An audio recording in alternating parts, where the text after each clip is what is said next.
The sound of laughter and the scent of lavender filled the air as our tour group made its way through the narrow cobblestone streets of Provence. I hung back a few steps, watching as my daughter Evelyn linked arms with her husband Bryan, their heads tilted together in animated conversation. The golden afternoon light caught the highlights in her hair. Hair so much like mine had been at her age, before time had painted it silver. This trip was my gift to them. 3 weeks touring Europe, Paris, the French countryside, Rome and Venice. The trip I'd never taken myself, but had saved for, penny by penny, working extra shifts at the hospital well past when I should have retired. 60 wasn't old these days, but 40 years of nursing had left my knees aching and my back perpetually sore. "Mom, keep up," Evelyn called over her shoulder, not bothering to slow down or look back fully. I quickened my pace, trying not to wince at the twinge in my right knee. "Coming, sweetheart." Our tour guide Jacques had paused ahead to explain the history of a centuries-old church. As I approached the group, I noticed Evelyn and Bryan had stepped aside, examining a brochure for tomorrow's excursion. €50 extra per person for the wine tour? Bryan whispered, frowning. "That's steep." "Don't worry about it," Evelyn replied, her voice lowered but still audible in the quiet side street. "Mom will cover it. She always does."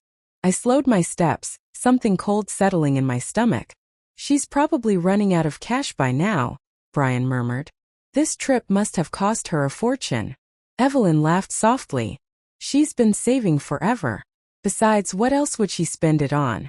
It's not like she has a life." The chill spread from my stomach to my chest. I stopped walking entirely, pretending to admire a window display of lavender sachets. "Jacques," I heard Evelyn's voice again, slightly louder now as she addressed our guide. "About the hotel situation tomorrow." "Yes, we have 2 lovely options in Aix and Provence," Jacques replied pleasantly. "Just put my mother in the cheaper one," Evelyn said. "She doesn't need the amenities Bryan and I do. Larga ela no hotel mais barato." She'd even said it in Portuguese, a language she'd learned in college, probably assuming I wouldn't understand. But I did. I'd taken night classes in Portuguese when she was studying it, hoping we could practice together. She never knew. She never asked. My fingers trembled as I touched the delicate sachets in the window. Tears threatened, but I blinked them back. I'd perfected the art of swallowing pain long ago, when her father left us for his secretary, when she'd chosen to spend holidays with friends instead of me, when she'd moved across the country and barely called. "You all right, Madame Stephanie?" Jacques had noticed my separation from the group. His kind eyes crinkled with concern beneath his salt and pepper hair. "Fine," I managed, forcing a smile. "Just admiring the craftsmanship." As Jacques guided us through the rest of the afternoon, I moved on autopilot. I snapped photos when appropriate, nodded at the historical facts, even managed to ask a few questions. But inside I was replaying Evelyn's words on a torturous loop. Larga ela no hotel mais barato. The word stung not because I wanted luxury. I'd spent my life in modest comfort, finding joy in simple things, but because of the casual dismissal behind them. The assumption that I deserved less, that my comfort was an afterthought. That evening, as I sat alone on the small balcony of my hotel room watching the sunset paint the ancient buildings in gold, I finally allowed a few tears to fall. Evelyn and Bryan had gone to a fancy restaurant recommended by the concierge. They hadn't invited me. I pulled out my wallet and removed a worn photograph, Evelyn at her college graduation, beaming with pride as I stood beside her. I had worked double shifts for years to ensure she graduated debt-free. My daughter, my only child, the center of my world since the day she was born. What hurt most wasn't the ingratitude. It was realizing that while she had always been my whole world, I was merely an accessory in hers. A convenient bankroll, a babysitter when needed but never essential. Never valued. I wiped my tears and took a deep breath of the lavender-scented air. Tomorrow would be another day of smiles and photographs, of pretending I hadn't heard those cutting words. But something had shifted inside me. A small crack in the foundation of unconditional giving that had defined my relationship with my daughter for decades. For the first time, I wondered what would happen if I stopped giving everything and kept something for myself. The morning light filtered through the gauzy curtains of my hotel room, but I had been awake for hours. Sleep had eluded me, chased away by memories and realizations that tumbled through my mind like clothes in a dryer. I showered and dressed mechanically, choosing comfortable walking shoes and a light cardigan for our day in Avignon. As I applied a touch of lipstick, some habits from my working days never faded. I caught my reflection in the mirror. When had those lines around my eyes deepened? When had my expression become so habitually accommodating? A knock at my door announced Evelyn, already dressed in a stylish sundress and expensive sandals I'd never seen before. "Morning, Mom," she said, breezing past me into the room. "Did you sleep well? Bryan and I are famished. The breakfast downstairs isn't great, so we thought we'd try that cafe across the square." "That sounds lovely," I replied automatically, reaching for my purse. Evelyn's eyes tracked the movement. "Oh, and could you spot us some cash? Bryan's card is acting up, and we don't want to pay the foreign transaction fees on mine." I nodded, opening my wallet. How many times had I heard this exact request over the years? How many temporary loans had never been repaid? "How much do you need?" I asked, keeping my voice neutral. €80 should cover breakfast," she said casually, as if asking for pocket change.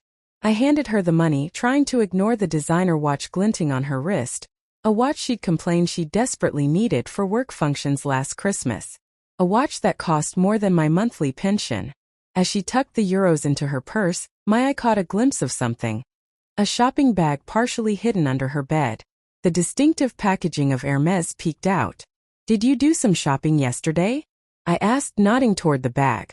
Evelyn's expression flickered for just a second before smoothing into casual dismissal. "Oh, just a little scarf. A souvenir. Nothing extravagant." I knew that was a lie. Nothing from Hermes was not extravagant. But I said nothing, just as I'd said nothing when she called last month in tears about not being able to make rent, right after posting Instagram photos of her and Bryan at an exclusive resort weekend. "We'll meet you downstairs in 30 minutes, she said, already heading for the door. "Don't be late," Jacques said. The tour leaves promptly at 9. Alone again, I sank onto the edge of the bed, my mind drifting back to harder times, the years after Tom left us when Evelyn was just 12. How I'd worked day shifts at the hospital and night shifts at a nursing home to maintain our modest home in the suburbs. How I'd scraped together money for her dance lessons because they made her happy in the midst of the divorce trauma. I remembered the night I'd found her college acceptance letter to NYU, along with the financial aid package that covered only a fraction of the astronomical tuition. The quiet panic I'd felt, knowing my savings wouldn't be enough. "I'll figure it out," I'd promised her. And I had. I'd sold our house, moving us into a small apartment. I'd taken extra shifts, sold my mother's jewelry, emptied my 401k despite the penalties. All so she could have the future she deserved. Now, staring at that Hermes bag, I wondered about all the financial emergencies Evelyn had called with over the years. The broken-down car that needed replacing, while her social media showed her at wine tastings. The unexpected medical bill, followed by a spontaneous trip to Cancun with Bryan. The deposit for their apartment that was higher than expected, in a luxury building with a rooftop pool. I'd believed her every time. Or perhaps more accurately, I'd chosen to believe her. Rising slowly, I walked to the window and looked out over the ancient town square. Couples sat at cafe tables, elderly locals walked small dogs, tourists consulted maps. Normal life unfolding in a place that had witnessed centuries of human joy and suffering. How small my pain seemed in this eternal landscape. And yet how sharp. I thought of my own mother, who had died when Evelyn was just a toddler. Mom had been practical, unsentimental, raising me alone after my father died in Vietnam. "Always keep something back for yourself, Stephanie," she told me once. "Love doesn't mean emptying your cup until there's nothing left." I hadn't listened. I'd given Evelyn everything, my time, my money, my dreams, my future. And what had that taught her? That I was an unlimited resource to be tapped whenever convenient. That my purpose was to provide, not to be valued for myself. Downstairs, I found Evelyn and Bryan in the lobby, laughing with another couple from our tour group. They looked so carefree, so entitled to their happiness. "Mom, there you are," Evelyn said, checking her watch.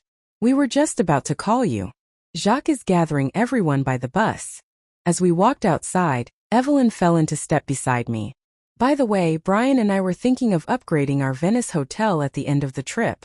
The one in the itinerary looks a bit basic. Would you mind?" as an early anniversary gift to us. I stumbled slightly on the cobblestones, catching myself before I fell. Something inside me, something that had been bending for years, decades even, finally quietly broke. Actually, Evelyn, I said, my voice steadier than I expected, I think I do mind. The rest of the morning passed in a fog.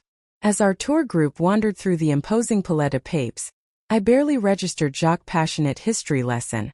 My mind kept returning to the moment I'd finally said no to Evelyn, the flash of surprise in her eyes, quickly replaced by calculation. What do you mean you mind? She had asked, her voice instantly taking on that wounded tone I knew so well. I mean, I've already spent what I budgeted for this trip, I'd answered simply. The hotels in the itinerary are what I paid for. Bryan had quickly stepped in, arm around Evelyn's shoulders. No problem, Stephanie. The original hotel will be fine. Evelyn was just thinking out loud. The small act of refusal had sent a strange ripple through me, like a muscle long unused suddenly remembering its purpose. It was terrifying and exhilarating at once. Now, as we climbed the ancient stone steps to a panoramic view of Avignon, I noticed Evelyn and Bryan hanging back from the group, heads bent in hushed conversation. They weren't even trying to be subtle about glancing my way. After lunch, which I paid for despite Bryan's half-hearted reach for his wallet, we enjoyed some free time to explore the town. I told Evelyn and Bryan I wanted to visit a small museum Jacques had recommended. Alone? Evelyn asked, eyebrows raised. Don't you want company? What she meant was, don't you want to come shopping with us and carry our bags? Don't you want to sit at a cafe while we ignore you? Don't you want to be available when we need something? I'll meet you back at the hotel, I said, surprising myself with how firm I sounded. Enjoy your afternoon. The small art museum was blessedly quiet, its cool hallways a refuge from the heat and my swirling thoughts. I lost myself in paintings by local artists, finding unexpected peace in the solitude. When I returned to the hotel, I decided to treat myself to a glass of wine in the courtyard garden. The sun was beginning to soften, casting a golden glow over the ancient stone walls and carefully tended rosemary bushes.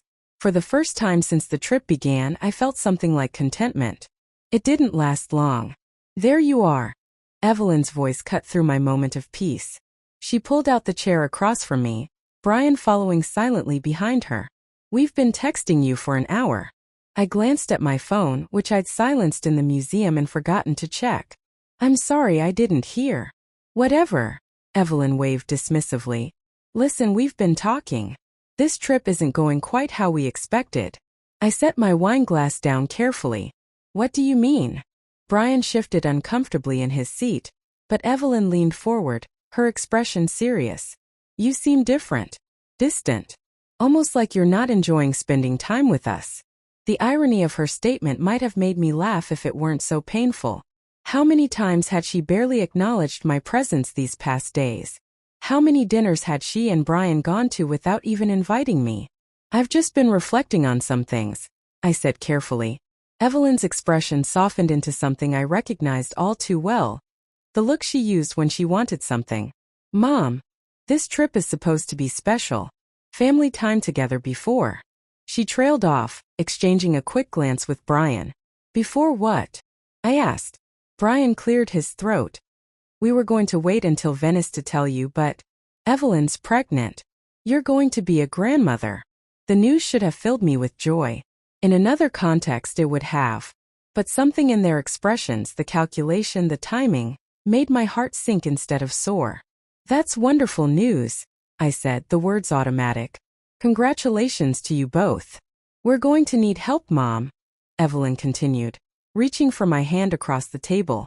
Financially, I mean. The apartment is too small for a baby, and my maternity leave won't be fully paid, and I gently withdrew my hand from hers. When are you due? January, Bryan answered. Just after Christmas. 7 months from now. They were telling me now on this trip, this expensive trip I had paid for, to prime me for more financial support.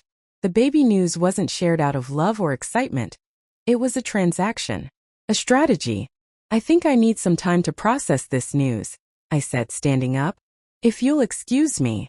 Mom, Evelyn began, but I was already walking away, my half-finished wine abandoned on the table. In my room, I stood at the window watching twilight descend over Avignon. A baby. A grandchild. Another life that would bind me to Evelyn and Bryan. Another reason they would use to justify their endless expectations of my support. My phone buzzed with a text from Evelyn. We made dinner reservations at that Michelin place Jacques mentioned. 8 p.m. Don't be late. No question about whether I wanted to go. No acknowledgement of how I might be feeling after their revelation. Just another command. I turned off my phone and lay down on the bed, suddenly exhausted. The weight of decades of this dynamic pressed on my chest like a stone. Something had to change. I just didn't know what or if I had the courage to do it. I didn't go to the Michelin restaurant. Instead, I ordered room service, a simple bowl of soup and bread, and sat on my balcony watching the stars appear over Avignon. My phone had buzzed continuously for an hour before falling silent. I imagined Evelyn and Bryan at their expensive dinner, irritated by my absence, perhaps even worried, but mostly irritated. It was the first time in decades I had directly defied my daughter's expectations. The strange thing was how little guilt I felt. Just a vast, quiet relief, like putting down a heavy suitcase I'd been carrying for too long. Morning came with a knock on my door. I opened it to find Evelyn, already dressed for the day's journey to Tuscany, her expression a controlled mask of concern. "Are you sick?" she demanded, pushing past me into the room. We waited for an hour at the restaurant. "I decided not to come," I said simply, closing the door. "I wasn't hungry." She stared at me as if I'd started speaking in tongues. "You weren't hungry?" "Mom, it was a Michelin-starred restaurant. Do you know how hard it was to get those reservations? Then I'm sorry you and Bryan didn't enjoy it. We didn't go." She threw up her hands. "We came back to check on you, but you wouldn't answer your phone or your door. We thought something had happened to you." The genuine worry in her voice almost made me soften. Almost. But then she continued. "It was embarrassing, Mom. The restaurant will probably charge us anyway. That's €300 wasted." There it was. The real concern, money. "I'll reimburse you," I said, turning to finish packing my suitcase, though I don't recall agreeing to the reservation in the first place. Evelyn's eyes narrowed. "What is going on with you? Ever since we got to Avignon, you've been acting different." I zipped my suitcase closed and finally met her gaze directly. "I heard what you said to Jacques. About putting me in the cheaper hotel." Her face froze, then flushed. "That's what this is about?" "Mom, it was just a practical suggestion. You're always saying how you don't need fancy things." "It's not about the hotel, Evelyn." "Then what? What exactly are you so upset about?" The question hung between us, laden with decades of unspoken grievances. How could I possibly articulate all of it? The years of sacrifice, the constant taking, the casual dismissal of my worth beyond what I could provide. "We should get downstairs," I said finally. "The bus will be leaving soon." Evelyn blocked my path to the door. "No. I want to know what's going on. First you refused to help with the Venice hotel upgrade. Then you skip an important dinner, now you're acting like I've done something terrible. Just tell me what's wrong." I set my suitcase down and sat on the edge of the bed. "When was the last time you invited me to dinner without needing something from me, Evelyn?" She blinked, confusion crossing her face. "When was the last time you called me just to talk? Not because you needed money or advice or a favor. Just because you wanted to hear my voice. That's not fair. I'm busy. Work is demanding and life is demanding for everyone," I interrupted gently. "But we make time for the people we value." Her expression hardened. "So now I don't value you? After everything we've been through together? Mom, I'm having a baby. Your grandchild. And instead of being excited and supportive, you're having some kind of midlife crisis." "I'm 60, Evelyn. The midlife ship has sailed." I almost smiled at the absurdity. "And I am happy about the baby. But I'm also realizing some things about our relationship that I can't unsee." "Like what?" Her voice had taken on a defensive edge. "Like the fact that I've spent my entire life giving you everything, and somehow it's never enough. Like the fact that you see me as an ATM and a convenience, not as a person with my own needs and feelings." Tears welled in Evelyn's eyes, whether from genuine hurt or frustration at being confronted. I couldn't tell. "That's not true. That's not fair." "Isn't it?" I asked softly. Then explain the hotel comment. Explain why you didn't even consult me before making expensive dinner reservations you expected me to pay for. Explain why, the moment you told me about my grandchild, your very next sentence was about needing financial help. She opened her mouth, then closed it again. For once my daughter was speechless. There was another knock at the door, Bryan, this time. Everything okay in there? The bus is loaded. Jacques says we need to leave in 5 minutes. Evelyn wiped her eyes quickly. We're coming, she called, her voice steady again. Then, turning to me, we're not done with this conversation. No, I agreed. We're not. The bus ride to Tuscany was quiet, the magnificent countryside rolling past largely unnoticed as Evelyn and Bryan whispered intensely several rows ahead of me. I sat alone, watching the world outside but seeing my life in a new light. One that illuminated uncomfortable truths I'd spent years avoiding. In Florence, we checked into a charming hotel overlooking the Arno River. As Jacques handed out room keys, Evelyn approached me in the lobby, her expression carefully neutral. Bryan and I are going to explore the Ponte Vecchio this afternoon, she said. Would you like to join us? The invitation was clearly a peace offering, or perhaps a reset button she hoped to press, returning us to our usual dynamic without addressing anything I'd said.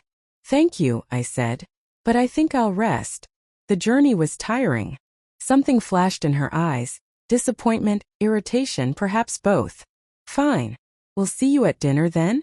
7 o'clock at the hotel restaurant. I nodded, accepting this small compromise. 7 o'clock. As I watched them leave, I felt a strange mixture of sadness and liberation.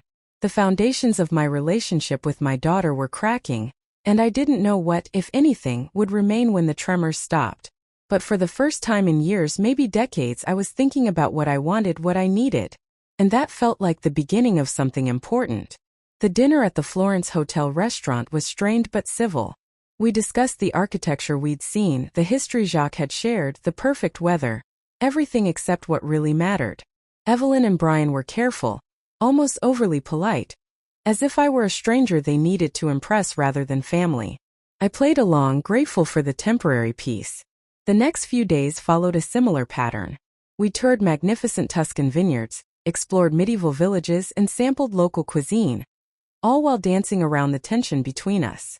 Occasionally, I caught Evelyn studying me with a mixture of confusion and calculation, as if trying to solve a puzzle that had unexpectedly changed shape. By the time we reached Rome, I had settled into a new routine. I joined the group tours during the day but carved out time for myself in the evenings. Sometimes I'd find a small local restaurant and dine alone, savoring both the authentic Italian food and my own company. Other times I'd sit in the hotel garden with a book, rediscovering the joy of reading without interruption. Simple pleasures I denied myself for years, always putting Evelyn's needs and wants first. Our last day in Rome culminated with a tour of the Colosseum. The ancient structure loomed against the vivid blue sky, its weathered stones telling stories of spectacle and survival. As Jacques led us through the massive archways, I felt a strange kinship with the ruins. Damaged but enduring, shaped by time but still standing. Can you imagine the gladiator fights? Bryan whispered to Evelyn, his arm around her shoulders. The whole place filled with cheering crowds. Or jeering ones, Jacques added, overhearing. The audience could be quite cruel to those who didn't meet their expectations. I smiled at the unintentional metaphor. How many times had I performed for Evelyn's approval, only to fall short of her expectations? Fascinating structure, said an older gentleman from our tour group who had fallen into step beside me. His name was Richard, a retired architect from Seattle traveling solo after his wife's passing. Built to impress, entertain, and intimidate, all at once. Rather like some families, I replied without thinking. He chuckled. You've just described every Thanksgiving dinner I've ever attended. Our conversation continued pleasantly as the tour progressed. Richard was easy to talk to, intelligent, funny, with no agenda beyond genuine human connection. It had been so long since I'd experienced that, I'd almost forgotten what it felt like. Jacques gave us 30 minutes of free time to explore on our own. Richard asked if I'd like to see a particular architectural feature he'd studied in his university days. Without hesitation, I agreed. As Richard and I walked along the upper level of the Colosseum, discussing the engineering marvels of ancient Rome. I spotted Evelyn and Bryan standing near a viewing platform below us. They hadn't seen me. I was partially hidden by a column, but I could hear their voices carried clearly in the open space. I don't know what's gotten into her, Evelyn was saying, her tone exasperated. She's acting like we've done something terrible. Maybe she's just tired, Bryan suggested. This trip has been pretty busy. Evelyn scoffed. Please. She spent her entire career on her feet 12 hours a day. A few walking tours won't exhaust her. She paused, then lowered her voice slightly. The Venice upgrade would have only been a few thousand more. It's not like she doesn't have the money. Bryan shifted uncomfortably. Well, it is her money, Ev. And I'm her daughter. Evelyn's voice hardened. Her only child. Who else is she saving it for? Some retirement home? She should be happy to help us, especially now with the baby coming. Instead, she's acting like we're taking advantage of her or something. Aren't we, though? Bryan asked quietly. A little bit? I froze, surprised by his question. What's that supposed to mean? Evelyn demanded. Just, the hotel thing. Asking her to pay for dinners without discussing it first. The Venice upgrade. Now talking about her helping with a down payment on a bigger place for the baby. Bryan hesitated. Sometimes I wonder if we're being fair to her. Fair? Evelyn's laugh was brittle. I put up with her constant hovering and neediness for years. I call her every week. I let her visit on holidays. And now that we actually need her support, for her grandchild by the way, she's suddenly acting all wounded and distant. If anyone's being unfair, it's her. My heart constricted painfully in my chest. Was that really how she saw our relationship? That her occasional phone calls and holiday invitations were gifts she bestowed upon me, while my financial support was simply her due? Maybe we should talk to her, Bryan suggested. Really talk. Try to understand what's bothering her. Oh, I know exactly what's bothering her, Evelyn replied dismissively. She's realizing she's getting older, and instead of gracefully accepting her role as a supportive mother and grandmother, she's having some kind of selfish awakening. Next thing you know, she'll be blowing her savings on cruises instead of helping us with the baby. Something inside me snapped. Without thinking, I stepped out from behind the column. Is that what you think of me, Evelyn? They both whirled around, faces draining of color when they saw me standing above them. Mom! Evelyn gasped. How long have you been there? Long enough. My voice was steady, calmer than I felt. Long enough to understand exactly what I am to you. I descended the ancient steps slowly, each footfall deliberate. When I reached them, I looked directly into my daughter's eyes. The eyes so like my own. I need to know something, Evelyn. And I want an honest answer. Do you love me, or just what I can do for you? Evelyn stared at me, her mouth opening and closing wordlessly. For once, my ever-articulate daughter couldn't find the right script to follow. Mom, that's not fair, she finally managed. Of course I love you. Then why, I asked quietly, do you speak about me as if I'm nothing but a resource to be used? A bank account with an obligation to fund your lifestyle? Bryan looked away, clearly uncomfortable, but Evelyn's chin lifted defensively. You're twisting my words. I was just expressing frustration because you've been acting so strange this whole trip. Strange, I repeated. Is that what setting boundaries is to you? Strange. A few tourists glanced our way, curious about the tension radiating from our little group. I lowered my voice. Let's continue this conversation elsewhere. We found a quiet corner of the Colosseum, away from the main tour groups. The ancient stone walls had witnessed countless human dramas over centuries. Now they would witness ours. Evelyn, I began, I've spent my entire life putting you first. I worked extra shifts to pay for your education. I sold our home to fund your college dreams. I've answered every financial emergency, supported every career move, celebrated every achievement. And I did it all gladly because I love you. Her expression softened slightly. But somewhere along the way, I continued, something went wrong. You stopped seeing me as a person with my own needs, my own dreams. I became an ATM to you. A safety net you could take for granted. That's ridiculous, she protested, but with less conviction than before. Is it? Then why did you tell Jacques to put me in the cheaper hotel? Why do you make expensive dinner reservations without consulting me, then expect me to pay? Why, when you told me about my grandchild, news that should have been joyful, was your very next sentence about needing financial help? Bryan placed a hand on Evelyn's arm. She has a point, Ev. My daughter shrugged him off, eyes flashing. Whose side are you on? This isn't about sides, I said firmly. This is about recognition and respect. I'm not an endless resource, Evelyn. I'm a person who deserves consideration. Evelyn's eyes filled with tears. Whether from genuine emotion or manipulation, I couldn't be sure anymore. So what are you saying? That you won't help us? That you don't care about your grandchild? No, I said, my tone gentle but firm. I'm saying that our relationship needs to change. I will always love you, and I will always be there for my grandchild. But I won't continue to be treated as nothing more than a convenience. Something in her expression shifted. A flicker of recognition, perhaps even shame. For a moment, I glimpsed my real daughter beneath the entitled adult she'd become. I didn't realize, she said quietly. I didn't think.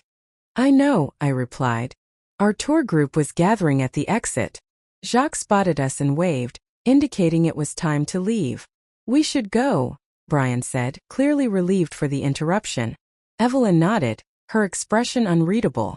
As we walked toward the group, she surprised me by asking, "What happens now?"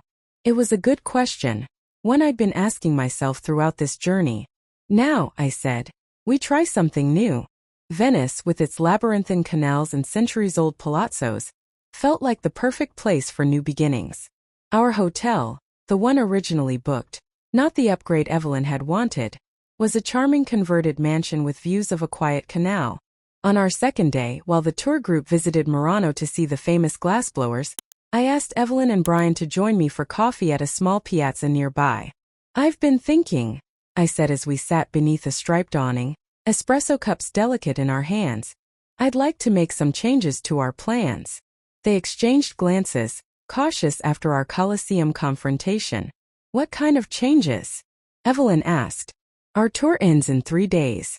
After that, I've decided to extend my stay in Europe. Extend? Evelyn frowned. For how long? A month, perhaps 2. I smiled at their surprised expressions.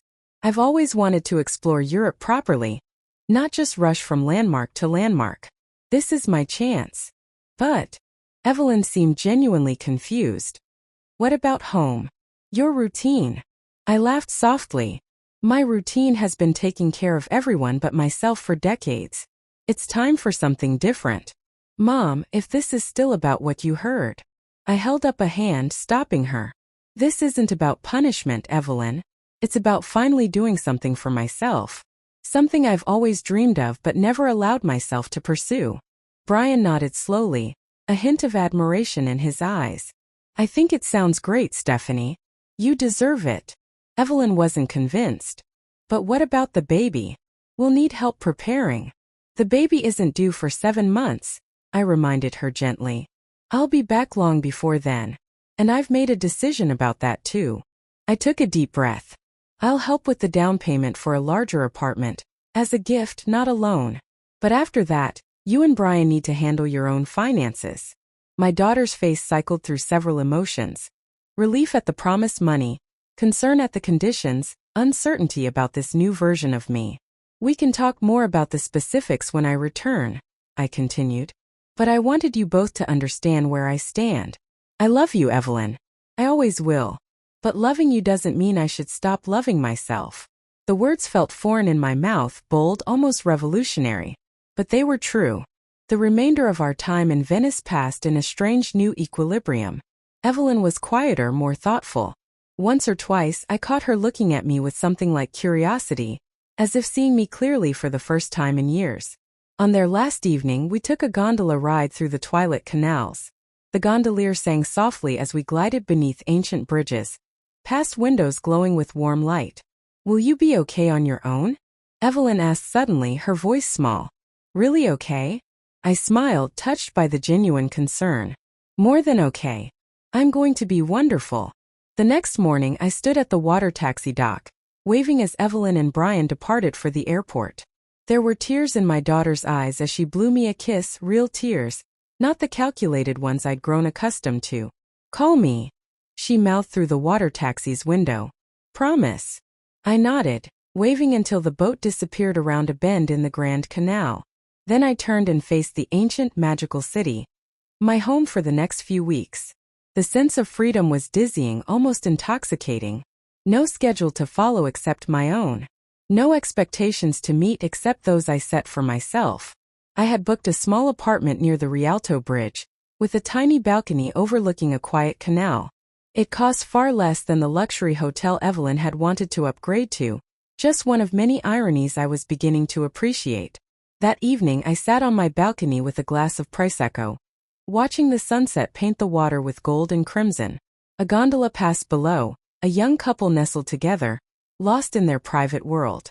I raised my glass to them silently. To love, to life, to beginnings. My phone chimed with a text from Evelyn. "Landed safely. Missing you already. Thank you for everything, Mom." I mean it. Perhaps it was wishful thinking, but the message felt different, more sincere, less transactional. A small step, but a step nonetheless. I texted back.